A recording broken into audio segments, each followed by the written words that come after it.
My dear students, welcome back to another video lecturing. ഈ സെഷനിൽ നമ്മൾ പഠിക്കാൻ പോകുന്നത് ക്ലാസ് ഏവ്സ് ഓർ ബേർഡ്സ്. ബേർഡ്സിന്റെ ക്യാരക്ടേഴ്സ് ആണ് പറയാൻ പോകുന്നത്. Class aves or birds. Ornithology, study of birds, called as ornithology, means study of birds. And these birds are considered as glorified reptiles. Glorified reptiles. Because these animal group were considered as the modified form of reptile. Reptile modified on a group and considered. Then birds are the first homeotherms. The first homeotherms or warm-blooded animal. ഇതുവരെ നമ്മൾ പഠിച്ച എല്ലാ വെർട്ടിബ്രേറ്റ്സും poikilotherms ആണ്. But these are the first warm-blooded or homeotherms. Means they have constant body temperature. ഈ animalil constant ആണ് body temperature. The body temperature is not varies in according to surrounding. Surrounding temperature അനുസരിച്ച് ഇവരുടെ body temperature vary ചെയ്യില്ല. It is always constant. എപ്പോഴും constant ആയിട്ടേ കാണപ്പെടും. The tetrapods, they have two pairs of limbs. Pairs of limbs are present. The tetrapods എന്ന് പറയുക two pairs of limbs on the bird. And here their four limbs are modified as wings for flight. These four limbs are modified as wings for flight. Only hind limbs are used for walking, clasping, swimming, etc. Swimming ആണെങ്കിലും walking, perking, clasping ഇതൊക്കെ ചെയ്യുന്നത് hind limb വെച്ചിട്ടാണ്. ഇനി ഇവരുടെ ബോഡിയിൽ exoskeleton കാണുന്നു, scales. Here the exoskeleton of scales get modified as feathers. Feathers are present. Their entire body is covered by feathers. Their scales get modified as feathers. Reptiles നിന്ന് modify ചെയ്തു വന്നവരാണ്. Reptilesനെ പോലെ ഇവർക്കും scales ഉണ്ടായിരുന്നു. But here the scales are modified as feathers. Scales എല്ലാം modify ചെയ്ത് feathers ആയി മാറി. So these birds are considered as the feathered bipedals. Feathered bipedals. Feathery covering ഉണ്ട്. Bipedal. Two limbs വെച്ചിട്ടാണ് walk ചെയ്യുക. രണ്ട് ലിംബാണ് walk ചെയ്യാൻ ഉപയോഗിക്കുക. So these birds are the feathered bipedals. Feathered bipedal animals ആണ് birds. But here the scales are remains. Scales remain ചെയ്യുന്നു. In birds, scales are restricted to. എവിടെയാണ് restricted ചെയ്തിരിക്കുന്നത്? Scales are restricted to their walking legs. ഇവരുടെ walking ലെഗിൽ എന്ത് കാണുന്നു? Scales കാണുന്നു. So here scales are restricted to their walking legs. Walking ലെഗിൽ scales കാണപ്പെടുന്നു. This is the indication of their reptilian ancestry. അതൊരു reptilian ancestry indication ആണ്. Scales on their walking leg is an indication for their reptilian ancestry. Reptilian ancestry indication ആണ് scales on their walking leg എന്ന് പറയുക. So ബോഡിക്ക് feather ആണ് കാണുക. And feathers എന്തിന്റെ modified form ആണ്? Scalesന്റെ modified form ആണ്. But ഇപ്പോഴും scales ഉണ്ട്. അത് എവിടെ മാത്രമായി restrict ചെയ്തിരിക്കുകയാണ്? Walking legs. അത് എന്തിന്റെ indication ആയിട്ടാണ് കൺസിഡർ ചെയ്യുക? The reptilian ancestry. So these are the glorified reptile. Glorified reptile ആണ് birds. നമ്മൾ ഈ ബേർഡ്സിൽ ബോഡി നോക്കിയാൽ they have dry and non-glandular skin. Just like reptile. Reptile പോലെ തന്നെ ബേർഡ്സിൽ നോക്കിയാൽ they have dry and non-glandular skin. ഇവിടെ ഡ്രൈയും നോൺ ഗ്ലാൻഡുലാർ സ്കിൻ ആണ് ഈ ബേർഡ്സിൽ കാണപ്പെടുക. So dry non-glandular skin. But an exception ഉണ്ട്. A single gland present. Only one gland present. ഒരു gland ഇവിടെ present ആണ് ഇവർക്ക്. The only gland present is seen on their tail base. ആ gland കാണുന്ന അവരുടെ tail baseലാണ്. So a single gland present. That single gland present on their tail base. Tailന്റെ ബേസിലാണ് ആ gland കാണുക. Only one gland is present. That one gland is located on their tail base. അത് അവരുടെ tail baseലാണ് കാണുക. That gland is called as oil gland. ആ ഗ്ലാൻഡിന് പറയുക oil gland because it secrete oil. അത് ഓയിലിനെ secrete ചെയ്യുന്നതാണ് oil gland. Or it is called as uropygial gland. Or it is also called as uropygial gland because of the location. Uropygium means tail എന്നാ meaning. Uropygium means tail. Tailil കാണുന്നുണ്ട് അതിനെ tail gland അല്ലെങ്കിൽ uropygial gland എന്ന് പറയുന്നു. or it is also called as preen gland, because its function is preening.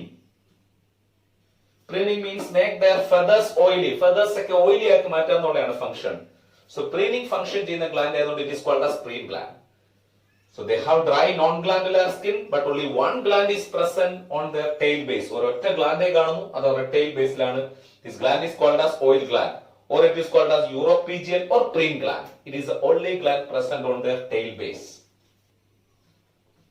Their alimentary canal പോലെ തന്നെ begins with mouth and ends in cloaca. മൗത്തിൽ start ചെയ്യുന്നു. Alimentary കനാലിന്റെ പോസ്റ്റർ ഓപ്പണിംഗ് ക്ലോയക്കയാണ്, anus അല്ല. So alimentary canal begins with mouth and ends in cloaca. മൗത്തിൽ start ചെയ്യുന്നു, ഏനസിലല്ല, ക്ലോയക്ക എന്ന കോമൺ ചേംബറിലാണ് എൻഡ് ചെയ്യുന്നത്. നമുക്കറിയാം, നമ്മൾ പഠിക്കുന്ന നാത്തോസ്റ്റോമേറ്റൻസ് ആണ് ഇവരെല്ലാം.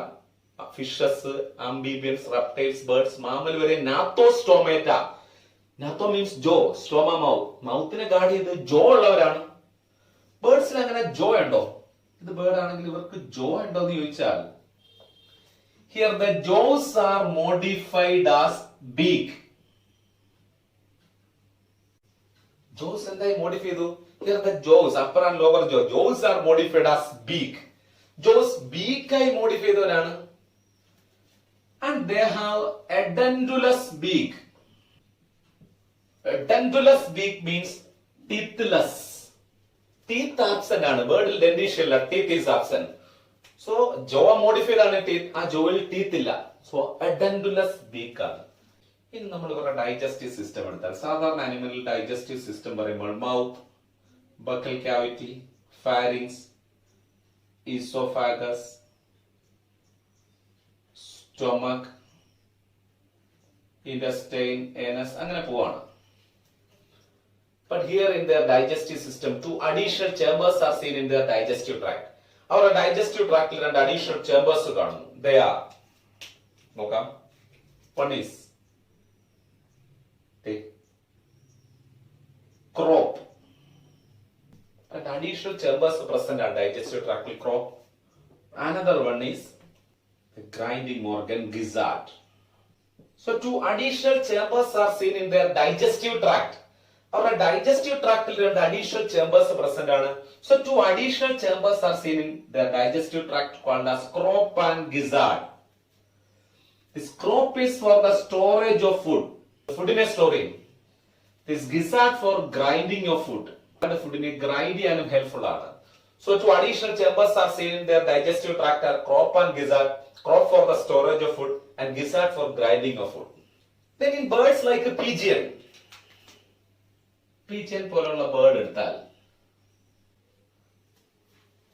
both in male and female, this crop produce a nutritive fluid. ക്രോപ്പിൽ നിന്നും ഒരു ന്യൂട്രിറ്റീവ് ഫ്ലൂയിഡ് പ്രൊഡ്യൂസ് ചെയ്യുന്നു. In pigeon, both in male and female, pigeonന്റെ മെയിലും ഫീമെയിലും, this crop produce a nutritive fluid called as pigeon milk. ക്രോപ്പിൽ നിന്ന് ഒരു nutritive fluid produce ചെയ്യുന്നു. That nutritive fluid is pigeon milk, both in male and female. Female മാത്രമല്ല, both in male and female. സെക്സുമായി ഒരു ബന്ധവുമില്ല. So both in male and female, in pigeon this crop produces a nutritive fluid called as pigeon milk. ഇതാണ് digestive tract പ്രത്യേകത. ഇനി നമ്മൾ ഇവരുടെ respiration ഒരു importance ഉണ്ട്. Respiration in birds, their respiration is pulmonary respiration. ബേർഡ്സിന്റെ റെസ്പിറേഷൻ ആണ്. Respiration is pulmonary. So they are air breathing animals. Their respiration through the lungs. Lungs are a respiratory organ. So respiration is pulmonary and lungs are the respiratory organ. 9 air sacs are seen associated with their lungs. ഇവരുടെ ലങ്സിനോട് associate ചെയ്ത ഒരു 9 air സാക്സ് കാണപ്പെടുന്നുണ്ട്. They are, so total 9 air sacs are associated with the lungs. ഒരു 9 air sacs ഉണ്ട് ലങ്സിൽ associate. They are anterior air sacs and posterior air sacs. Posterior air sacs ഒരു 3 anterior air sacs ലങ്സിൽ കാണപ്പെടുന്നുണ്ട്. So anterior and posterior air sacs are seen associated with their lungs. Total 9 air sacs are seen. ഇപ്പൊ ഞാൻ ഈ കാണിക്കുന്ന ഇവരുടെ respiratory tract ആണെങ്കിൽ, ഇത് ഇവരുടെ നോസ്ട്രിൽ വഴി എയറിന്റെ ഫ്ലോ ആണിത്. ഇത് റെസ്പിറേറ്ററി ട്രാക്ട്. ബട്ട് ഇവിടെ നോക്കി, ഈ റെസ്പിറേറ്ററി ട്രാക്ടിനും ആന്റീരിയർ എയർ സാക്സിനും ഇടയിൽ ഒരു ഓപ്പണിംഗ് ഉണ്ട്. This is respiratory tract and opening is present in between respiratory tract and anterior air sacs. Anterior air സാക്സിനും റെസ്പിറേറ്ററി ട്രാക്ടിനും ഇടയിൽ ഒരു ഓപ്പണിംഗ് ഉണ്ട്. Similarly an opening present in between posterior air sacs and respiratory tract. ഈ respiratory ട്രാക്ടിനും posterior air സാക്സിനും ഇടയിലുമാണ് opening. അതായത് ഈ റെസ്പിറേറ്ററി ട്രാക്ട് ഡയറക്റ്റ് ലങ്സിലേക്ക് അങ്ങ് ഓപ്പൺ ആവുകയല്ല. റെസ്പിറേറ്ററി ട്രാക്ട് ആന്റീരിയർ എയർ സാക്സിലേക്കും പോസ്റ്റീരിയർ എയർ സാക്സിലേക്കുമാണ് ഓപ്പൺ ചെയ്യുന്നത്. ഫസ്റ്റ് ഞാൻ ഇവരുടെ ഇൻസ്പിറേഷൻ പറയാൻ പോവാണ്. During inspiration air passes through the respiratory tract. But during inspiration the opening between anterior air sacs and respiratory tract remain closed. Inspire ചെയ്യുന്ന ടൈമിൽ this opening between anterior air sacs and respiratory tract is closed, but the opening between posterior air sacs and respiratory tract remains open. അത് open ചെയ്തുകൊണ്ട് കാണുക during inspiration. Inspire ചെയ്യുന്ന time എന്താണ് അതിന്റെ പ്രത്യേകം നോക്കാം. As a result, air through the respiratory tract passes to the posterior air sacs. Posterior air sacs ലേക്ക് വരും. അപ്പോൾ അവിടെ പ്രഷർ കൂടി. That pushing of posterior air sacs causes the pumping of air into the lungs, and through the lungs it passes through the anterior air sacs. Lungs വഴി അത് anterior air sacs ലേക്ക് പോകും. ഒന്നുമില്ല, inspiration നടക്കുന്നത് air move ചെയ്യുന്നുണ്ട് respiratory ട്രാക്റ്റിൽ നിന്നും posterior air sacs. Posterior air സാക്സിൽ നിന്നും ലങ്സ് വഴി ആന്റീരിയർ എയർ സാക്സിലേക്ക് പോകും. ഇങ്ങനെ പോകുന്ന ടൈമിൽ ഇവരുടെ ലങ്സിലൂടെ ഡിയോക്സിജനേറ്റഡ് ബ്ലഡ് വരികയാണ്. ഈ ഡിയോക്സിജനേറ്റഡ് ബ്ലഡിനുള്ളിലേക്ക് ഈ പാസ് ചെയ്യുന്ന എയറിലെ ഓക്സിജൻ ഡിഫ്യൂസ് ചെയ്യും. ഈ പാസ് ചെയ്ത് പോകുന്നുള്ള എയറിലെ ഓക്സിജൻ ഡിഫ്യൂസ് ചെയ്യുമ്പോഴേക്കും ആ ബ്ലഡ് എന്താവും? ഓക്സിജനേറ്റഡ് ആവും. ബ്ലഡ് അങ്ങ് ഓക്സിജനേറ്റഡ് ആയി. That means the gaseous section takes place. അവിടെ gaseous section നടന്നു. ഓക്സിജൻ ബ്ലഡിലേക്കും പോയി, കാർബൺ ഡൈ ഓക്സൈഡ് ലങ്സിലേക്കും വന്നു from the blood. So gaseous section takes place. അവിടെ gaseous exchange നടന്നു. ഇത് ഞാൻ ഈ പറഞ്ഞത് ഇൻസ്പിറേഷൻ ആണ്. Then during expiration, ഇവര് എക്സ്പിറേഷൻ നടക്കുന്ന ടൈമിൽ the opening between anterior air sacs and respiratory tract open, but the opening between posterior air sacs and respiratory tract is closed. Expire ചെയ്യുന്ന ടൈമിൽ ഇത് ഓപ്പൺ ആവുകയും ഇത് ക്ലോസ് ചെയ്യുകയും ചെയ്യും. അപ്പോഴും പ്രഷർ കൂടുതൽ പോസ്റ്റീരിയർ എയർ സാക്സിൽ, ഇപ്പോഴും പ്രഷർ കൂടുതൽ ഇത് ക്ലോസ് ചെയ്തപ്പോഴേക്കും അപ്പോഴേക്ക് എയർ എന്ത് ചെയ്യും? Air move from posterior air sacs to anterior air sacs through the lungs.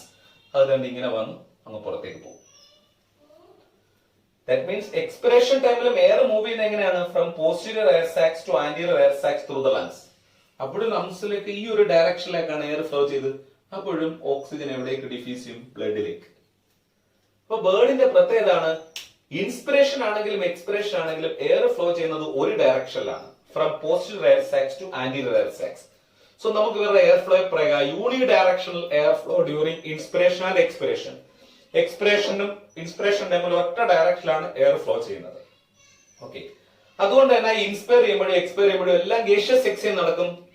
Thereby blood get large amount of oxygen, and this large amount of oxygen is transported to tissue for producing large amount of energy for flight.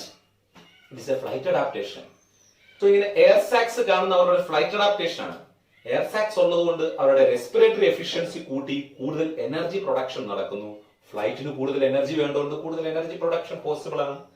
So this is a flight adaptation. This name air sacs associated with the lungs.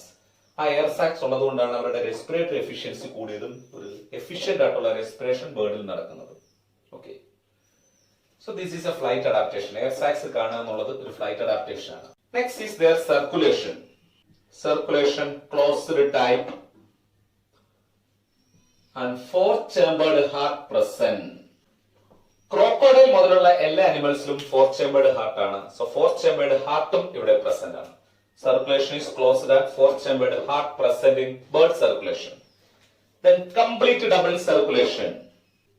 Complete double circulation ആണ് ബേർഡ്സിലുള്ളത്. Excretion by excretory organ ആണ് metanephric kidney for excretion. These animals are uricotelic. റെപ്റ്റൈൽസിനെ പോലെ തന്നെ യൂറിക്കോട്ടൽഗോ ആണ് birds. Sense organs, ice വിത്ത് eyelids, year openings R present. Beginning year openings present ആണ്. ബേർഡിൽ വന്നപ്പോൾ year openings ഉണ്ട്. Year openings R present. 12 pairs of cranial nerves present. 12 pairs of cranial nerves present in the nervous system. ഇനി ബേർഡിന്റെ മറ്റൊരു importance എന്ന് പറഞ്ഞാൽ they have pneumatic bones. Means pneumatic bones means these are the specialized air-filled bone. The specialized air-filled bone. Air-filled bone ആണ് pneumatic bones and which provide buoyancy. പറക്കാൻ helpful ആണ്. Air-filled ആയതുകൊണ്ട് അത് buoyancy provide ചെയ്യും. So it is a flight adaptation and help to reduce their body weight too. Body വെയിറ്റും reduce ചെയ്യാൻ പറ്റും. ഇപ്പൊ ബോഡി വെയിറ്റ് കുറയ്ക്കാൻ വേണ്ടിയിട്ടും ബോയൻസി പ്രൊവൈഡ് ചെയ്യാൻ, ഫ്ലൈ ചെയ്യാൻ വേണ്ടി ഇവരുടെ ബോണിന്റെ പ്രത്യേകത എന്ന് പറഞ്ഞാൽ എയർ ഫിൽഡ് ആയിട്ടുള്ള ബോണാണ് കാണുക. So they have air filled bone is called as pneumatic bone. ഇപ്പം ഇതൊരു സാധാരണ അനിമൽ ബോൺ ആണെങ്കിൽ, ഹ്യൂമൻ ബോണിന് നമ്മളിങ്ങനെ ഒരു ക്രോസ് സെക്ഷൻ എടുത്താൽ സെന്ററിൽ ഒരു ക്യാവിറ്റി കാണാം. അതാണ് നമ്മൾ മാരോ ക്യാവിറ്റി എന്ന് പറയുക. ബട്ട് നമ്മളിലൊക്കെ ആണെങ്കിൽ this cavity is filled with bone marrow. നമ്മുടെയൊക്കെ ബോണിൽ ക്യാവിറ്റിയിൽ ബോൺ മാരോ ഫിൽഡ് ആണ്.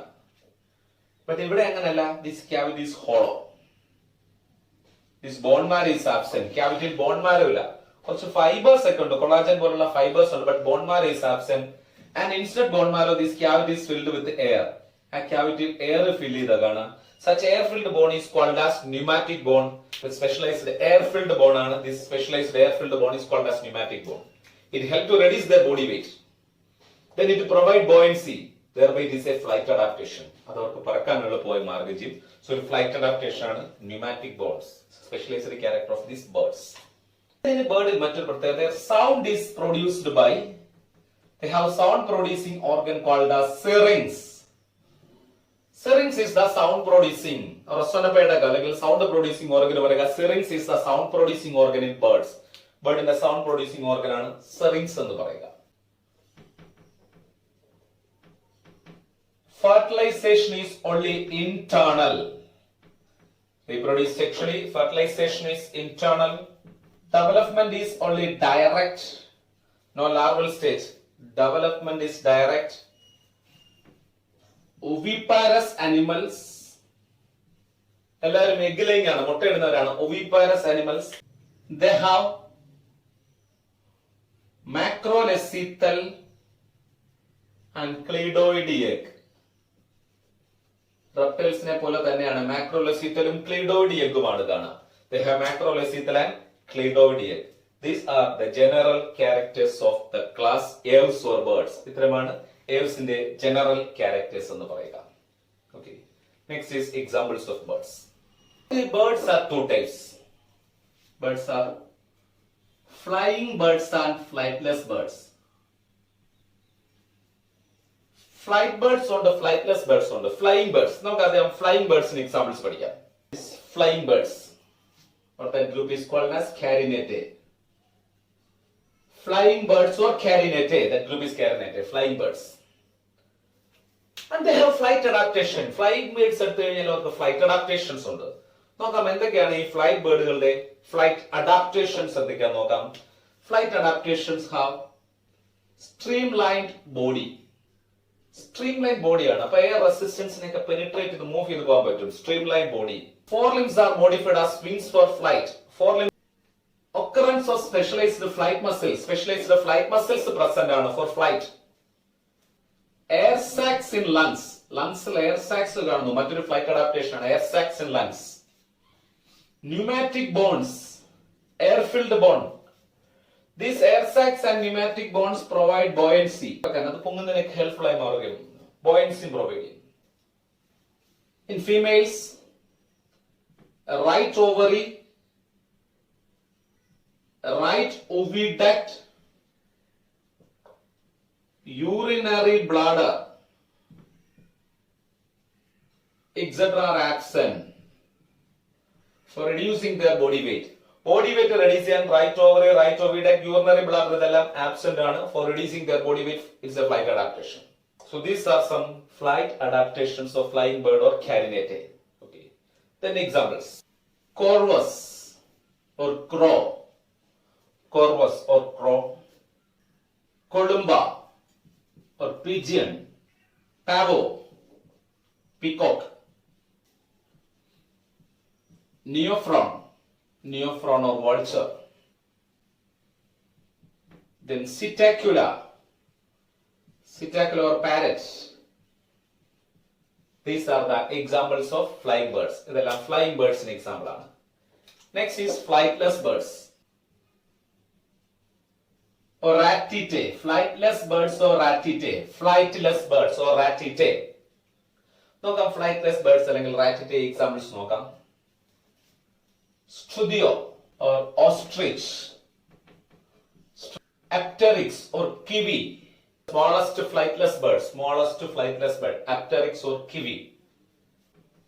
Aptenodytes or penguin. Aptenodytes or penguin. In penguin, their wings are modified as flippers for swimming. Wings, forelegs, flippers are modified for swimming. Wings are modified as flippers for swimming. So these are the examples of flightless birds. So we completed general characters and examples of class airs or birds. Okay. So thank you for watching me. Bye.